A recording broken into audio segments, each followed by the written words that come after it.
Drugs ಇರುತ್ತೆ, ಅದನ್ನು ಹಾಕ್ಬಿಟ್ಟು ಡಿಸ್ಟ್ರಾಯ್ ಮಾಡಿ ಬೇರೆಯವರಿಂದ ತೆಗೆದುಕೊಂಡ ಅವರ ಸಂಬಂಧಿಕರಿಂದ ತೆಗೆದುಕೊಂಡಂಥ ಸ್ಟೆಮ್ ಸೆಲ್ಸ್ ಬೋನ್ ಮ್ಯಾರೋ ಟ್ರಾನ್ಸ್ಪ್ಲಾಂಟನ್ನು ಮಾಡ್ತಾರೆ. ಮಾಡಿಬಿಟ್ಟು ಅದು 90% ಸಕ್ಸಸ್ ರೇಟ್, 10% ಫೇಲ್ಯೂರ್ ಆಗ್ಬೋದು. ಅದು ನಾವು ಬೆಂಗಳೂರಲ್ಲೂ ನಾರಾಯಣ ಅಲ್ಲೆಲ್ಲ ಮಾಡ್ತಾಯಿದ್ದಾರೆ. ಅದಕ್ಕೆ ನಾವು ರೆಫರ್ ಮಾಡ್ತಾಯಿದ್ದೀವಿ.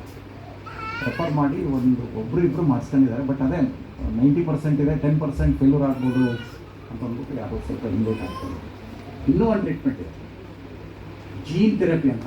ಅದು ಹೊಸ ಮೆಥಡ್. ಅಂದರೆ ಅದೇನು ಜೀನು